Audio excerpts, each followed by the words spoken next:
Hello everybody, this is Steve Buckskinner54 with Man Bushcraft, and we're here today in my backyard, and I thought I would kind of do an ultimate cutting edge.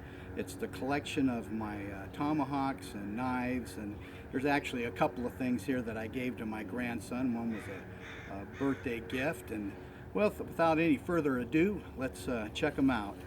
Of course, if you've seen any of my videos, you'll recognize that this is one of the ones that my good friend Cliff Felrath gave me. He made this, he's a master knife smith, and he made this from a ball peen hammer. And I really like this. It's a great camp tool, and so I appreciate that. It's got sentimental value as well. So he's a very good friend, and I appreciate him. Then this tomahawk here, I got at my very first rendezvous. It's a hand-forged tomahawk, and I actually gave this to my grandson. He seems to be enjoying the rendezvous, along with my daughter, Melissa, who happens to be running the camera right now. So anyway, she enjoys going as well. So I really like this. This is a good throwing tomahawk, and he seems to have gotten to be pretty good at that. And this one here I got, and it's got this nice hammer pull. This thing's got to be 1.5 pounds to 2 pounds, and I actually put a cold steel tomahawk handle on this. They're a few inches longer, so I can actually grab it and actually do some serious chopping with it. So it's a hand forged in India, but still hand forged, very hard, and a good chopper. So there's that one there. And of course, I think I did 3 reviews on this knife. I was so excited about it, and this is the one that Cliff made for me. Kind of a long hunter mountain man knife, trade knife, and it's got that brute to forge distressed area back here, and a great hammer forge finish. I just love this knife. It's just great. Beautiful sheath. This is another one that Cliff made. You guys seen any of my other videos. It's a great clip point Bowie style knife. I think it was the first one he made from a file, shoeing rasp, and I love that one. This is another one that Cliff made, and he made the sheath. I made this part here because I wanted a hanger, and just holds a really good edge. I love stag anyway, and but really like that knife. It's just absolutely beautiful. So my brother actually purchased that one from Cliff for me. This one here is made by Ontario, and this is called the Gambler. My uncle got it for cowboy action, and I did cowboy action shooting myself for a while. The sheath that it came with is supposed to be slipped down into the belt and stops right here with this, keeps it from going all the way through. But the sheath is just absolutely super tight, and you can hardly get the knife down in there, never mind get it back out. So I made him this sheath, which looks a little bit more, cowboyish, I guess you would say. And but he passed away some years ago, and this was given to me. And it's a very sleek clip point. It's actually designed after a guy named Bagwell. He made the Bagwell buoys, and he endorsed Ontario on these particular knives. They're just like his. I don't think Ontario's putting these out anymore, but this has got a nice snug fit on that one there. This one here, this is a Jeff White bush knife, and you got the Bush 1, the Bush knife, and the Bush 2, I think it's called, or something like that. But it's this is the Bush knife, and I'll tell you, this one holds an incredible edge.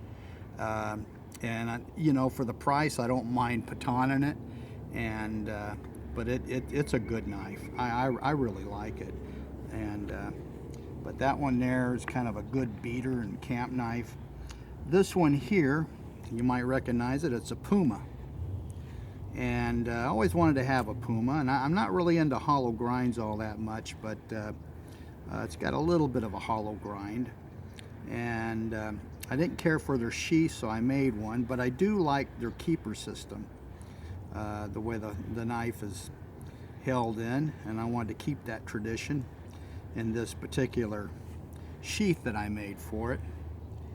And moving on, this is one that I got. This sheath was actually the original sheath that I had on my shooting bag, and I picked up this knife at a consignment store over in Post Falls, Idaho, and love the stag handle, of course, the crown stag and all of that. And I was using this, or was going to use it, until Cliff made me that really nice little patch knife that he did that my brother ordered.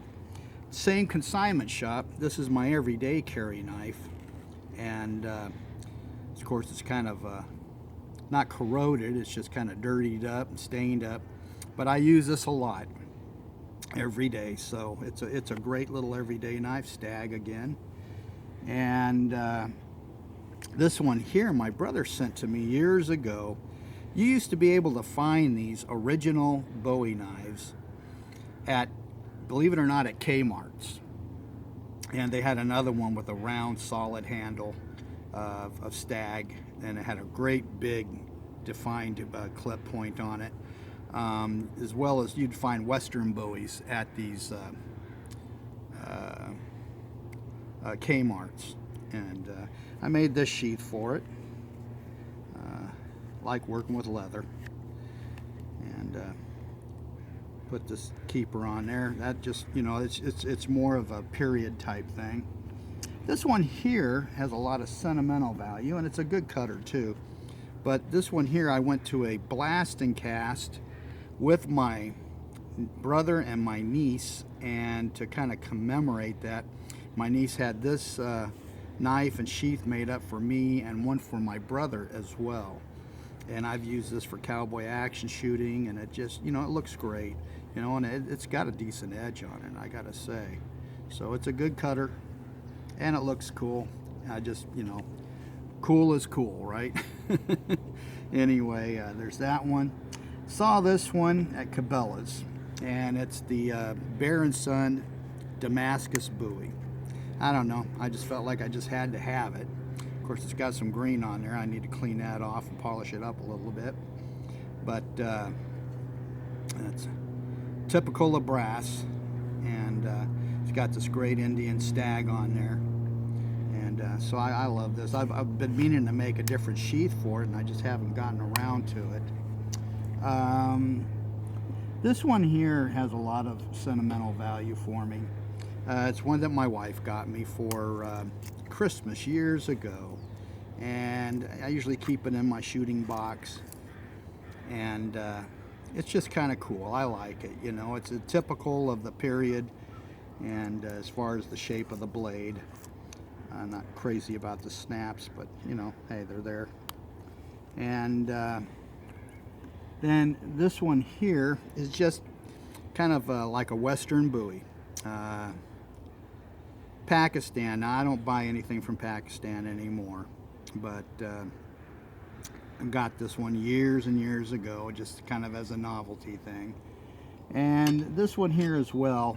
There's usually this one and a smaller one, and it went in a double sheath.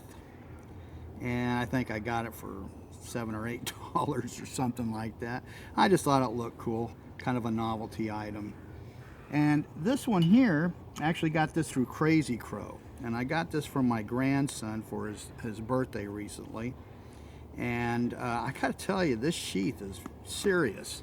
I mean, it's thick, it's very well made, and the knife is actually made in India. It's a full tang. I don't know if it's casted or what, but you know, this is real stag bone. It's solid, it's put together well. The blade is decent. You know, and I figure for his first knife, for Rendezvous, he was thrilled to get it. So, you know, once I know that he's going to really like it and go get into it, we'll get him something even nicer. But this is pretty darn nice, I gotta say. You know, Crazy Crow's got some pretty neat things.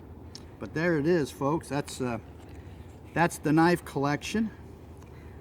And so want to thank you all for tuning in and checking it out, and hope you enjoyed that.